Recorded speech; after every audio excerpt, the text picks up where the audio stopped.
All right, half a day, and welcome to another episode of KUAM News Extra. I'm Andy Wheeler, and thank you for watching wherever you are, if you're online, social media, or if you're following us on TV, KUAM TVA, YouTube, wherever it is. We want to thank you so much for watching. Joining me today, we have Cynthia Cabot, and Cynthia is the Executive Director of the Guam Coalition Against Sexual Assault and Family Violence. Quite the title you have there, Cynthia, and welcome to the show. Yes, half a day. Thank you. So this is a big month for you guys over there at the coalition. Let's go ahead and start just by talking about the coalition, its history, how it came about, and how you got into your role at the coalition. And actually, the Guam Coalition is still fairly new compared to the many agencies, providers, and those that we work with and collaborate with. We've only been around since 2006. So of course, many of our partners have been providing services in the community for much longer than we have. But this was the effort prompted by funding, of course, which helps from the Office on Violence Against Women to ensure that at least Guam has a coalition to address sexual assault and domestic violence here in our territory. So with the support of the agency partners, the coalition was established, and I came on in 2010 as the executive director. So I've been here for about 10 years, and we've grown since then. And no doubt with our coalition members and our partners as well, we've been able to look at raising awareness with one united voice, and of course, reaching out to you through your communities as well, who are listening to this station, to be more aware of the issues here on island, and also primarily to look at what resources are available for them. So Right. the Guam Coalition we're not a direct service provider though, but we do focus more on supporting our member programs who are. Okay, I was talking to you before we came on here that I'm going to be interviewing one of your partners later this week for next week's episode, Erica's House.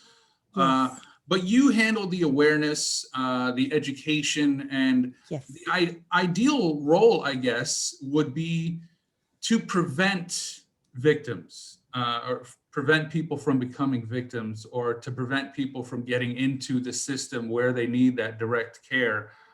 And obviously, this is a problem in the world, not just here on island. So addressing that problem before it even becomes a problem, I guess the ideal goal would be that your coalition doesn't even have to exist, but Here we are. So you do some outreach. Are you, targeting the kids, adults? I'm sure you have your hands in a lot of different things, but where is that outreach going? Actually, family violence, it would be great if you could only say it only affects or impacts a certain population. But unfortunately, here on Guam, it actually covers across the lifespan. So, we have family violence from infants to our manamko. And then, of course, it doesn't matter what economic strata you belong to, where you live, where you work, it does impact you in very different ways as well. Yeah, it does. And it's one of those things that, if I get an injury, I break my arm, you're going to see my cast, you're going to see my injury. But a lot of the trauma and the things that people are going to, you can't tell just by looking at them. These are things that, are pushed down, we don't talk about it for whatever reason. I think we need to break that, and people need to speak up. People need to speak out, whether you're a victim, a survivor, or just a member of this community that wants our community to be healthy. So how are you going about, treating or helping those people sometimes that don't think they need help or don't want to seek that help? I think first and foremost, it's also recognizing that it even happens, Yeah. because sometimes the behaviors are learned. So if you come from an environment where that is the norm, maybe you will think, oh no, it's not happening to me, when in reality it may be. So that's one first step in being able to recognize the violence that's happening and that you may be in that particular situation. So in that regard, this is where we do a lot of our training and raising awareness as well. And then two, recognizing that if you realize, okay, I'm in that situation, you probably, one, will not call the police, will not call an agency provider, but you'll be calling someone you trust. So thereby our training and our outreach actually goes to everyone, because you may be that individual who'll be key to sharing information or supporting that individual who's going through the situation. Right. Why is it, do you think, I'm sure countless studies have been done on this, but why do you think that people don't talk about it? People don't, choose to recognize they have that problem? Is it because, generations of abusiveness and I think that's just how life is. But why do you think that people don't step up and speak about this? I think for the most part, for example, in any family, we are raised saying, okay, don't air our dirty laundry out in public, right? So we keep it behind our own closed doors. And then too, it's more like you see it and you think you're oblivious to it and don't realize that it is not okay to hit someone. And so, there are many reasons why it happens, but what we want to emphasize is love doesn't hurt. That's not our culture. We are a caring culture in that light. And so, yes, but abuse takes many forms, like you mentioned. It can be emotional. And yes, we don't see the marks left behind, right?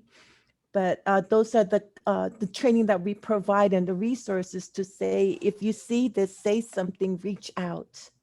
Do you deal with teachers and maybe business people that you teach them to recognize the signs in their students or employees or friends, or who are you targeting with this information? Thank you for asking, because as a matter of fact, we've been conducting various listening sessions with targeted groups. Okay. So recently we did a session working with the business community, for example. They would certainly be our non-traditional partners, but we wanted them to be more aware of the dynamics of sexual assault and domestic violence, especially, during this time, and to see how it spilleth over into the workplace. Because oftentimes that may be the reason why one is constantly absent from his or her job. But then again, today in this age with COVID, if you don't show up, it may be for, a totally different Right. reason, right? Right. Yeah, it is tricky now because people are not open about this to spot those signs. And with everything going on, oh, someone missed a couple days of work, or someone's out of school today. Oh, hey, totally Right. understand. We get it. But you have to be pretty observant. You have to Correct. kind of notice these subtle signs, changes in behavior and whatnot. And that's part of the training, I'm assuming. Yes, absolutely. And the little things to reach out to be able to see that. And I think more importantly, I think we need to continue to connect with each other, virtually as it may be, but pick up that phone and call someone, or chat with someone online, to see how they're doing. Because oftentimes people think that they're alone. Right. We're isolated, so it's like, okay, no one can help me. I have to do this myself. And so the other message we're saying is, you are not alone. Right. There's help. We have resources. Yeah, and it's ironic that in this day and age of social media, where we're so interconnected, we can contact people around the world at an instant, in an instant, Right. that we do seem a little disconnected from Right. actual real emotional issues. Yes, and I think it's also inherent in our culture. We are touchy-feely people. We hug. Yep. We embrace each other, and today we can't, right? Yeah, it is tough in this day and age. And we're going to take a little break right now. When we come back, I do want to talk more about the pandemic, how that's affected things, and more on what you have coming up. So KUAM News Extra, we'll be back shortly. All right, welcome back. And before the break, Cynthia, we were talking about the pandemic and how it's affected operations. And another thing that I brought up, or I wanted to bring up, is that for someone that is in a abusive relationship or a situation that is just not healthy, this lockdown, this pandemic, in some cases may have compounded that, because you are at home with that, abuser 24/7 now. Have you seen an uptick in incidences, or how has the pandemic affected everything from the coalition standpoint? Well, first of all, many of our agencies are also providing limited one-on-one types of services. So many of our partners have continued to provide services, but remotely. Pick up the phone, say hello, and with that, it makes it difficult for us to really see the rest of the individual, aside from what you can see, say, on a video call, for example. Many of our agents, though, are not seeing the numbers that they used to. And that goes along with our communications with CPS, for example, even with our agency providers. But they are saying, though, that the cases that do come in are probably even more intense or more abusive. So it comes to the point where it becomes very difficult and harder for the individual to handle, where there was nothing else to do but to make that report or that call. And so what we'd like to do is, for one to reach out before it gets to be in that kind of situation, because there is help available. Yeah, there is. And one of the flyers you sent me here, I wanted to mention this quote and have you kind of expand on it a little bit. It says, "Becoming a victim is not a choice. Becoming a survivor is." And with many things, a journey of 1,000 miles begins with a single step. It's Correct. taking that first step. You talked about recognition. And when someone does realize that, hey, I'm in a bad situation, this is an abusive relationship, what's the next step? The next step is we need to ensure that, as the advocate, that individual becomes the survivor by being empowered to make those decisions. Okay. Because in as much as it was easy for us to say, oh, you need to do this, and this, and get out of the situation, we want to be able to encourage that individual, because then again, that's where the whole power and control issue comes in, where the abuse happens. So with the survivor, we want to ensure, one, that person is empowered to make decisions that work best for that individual. And it's not easy. You're not saying that, oh, you just do this and everything's going to be fine. Correct. And every individual, every situation is different. So it's not like there's a handbook that says, oh, just read this and follow the steps, you'll be fine. So each person, they just need to take that first step. And you have a bunch of frontline teams, direct partners, as you said, that to tailor to that individual, if they approach anyone and they're seeking help, you have a different organization that can help them on that road to becoming a survivor, where they can wear their purple and be proud of it. Yes, absolutely. And then too, it would be more like they can receive assistance in coming up with a safety plan, Right. or at least working towards that. Or, oftentimes many of our victims who are survivors continue to stay in the relationship, and all they want is for the abuse to stop. Right. And, so much attention is given to the victims, helping them get out of these situations. What programs are in place for the abusers, aside from getting arrested and going to jail? We need to stop, instead of protecting the victims, we need to also stop people from abusing. So are there other programs that, if someone thinks that, hey man, I have a problem, I feel like I'm being abusive, can they also go get help? That would be the greatest thing that could ever happen. And I think that would be a first step too in being able to work together to be able to provide a more healthy environment for both abuser and non-abuser. And then we also recognize too that it becomes generational at times. So Yes. like I said earlier, it's a learned situation. So if you're recognizing that, it's unfortunate though that not many of our agency providers provide services for the perpetrators, for the abusers.